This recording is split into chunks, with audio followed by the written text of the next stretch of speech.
May his soul rest in peace. We'll continue to keep you updated on the plans that are coming up after that. Now, we want to come back home to the country and focus on matters corruption for a moment. We want to remind you of that affidavit that was sworn by Josephine Kafura and is now in the High Court.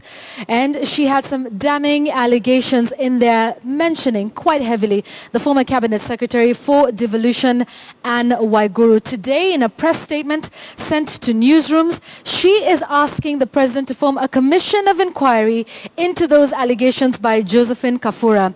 Now, let me just remind you before we get into what she wants the president to do now of what Josephine Kafura alleged about former Cabinet Secretary Anne Waiguru. She claims Anne Waiguru introduced her to big-time contracts and that they went on to share the proceeds of those business deals. She then went on to say that Waiguru hatched an elaborate scheme to shield Kafura from prosecution and even arranged for her bail to be paid by the director of the Banking Fraud Investigation Unit to pay for her bond. A number of allegations that were raised not just against Cabinet Secretary Anne Waiguru, but a number of other prominent individuals. So today, what does Anne Waiguru want?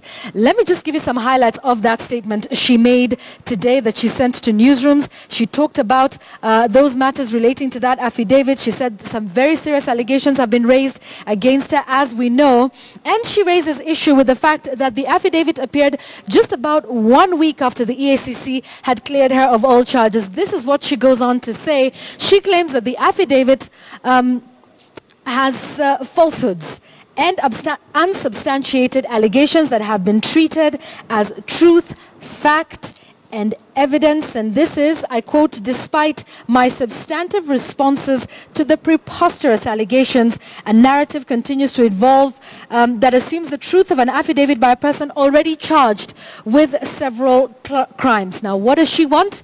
She says she recognizes that there is an ongoing investigation by the multi-agency team, but this is what she wants. She's asking the president to form a commission of inquiry under the provisions of the Commissions of Inquiry Act into those grave allegations so that, quote, the truth can come out in full public limelight. She says, and she ends that statement by saying, I believe Kenyans wish to know the truth and see an end to this unfortunate drama once and for all. Will the president heed to this request of a commission of inquiry? In fact, do you think this is something that should be done? Of course, taxpayers' money will be spent on that. Many questions will arise, and we'll wait to see reactions from, in fact, also a number of people that she named after Kafura made her allegations in that sworn affidavit that is now at the High Court. We'll continue to watch this for you as we have kept an eye on matters corruption in this country. So do look out for that.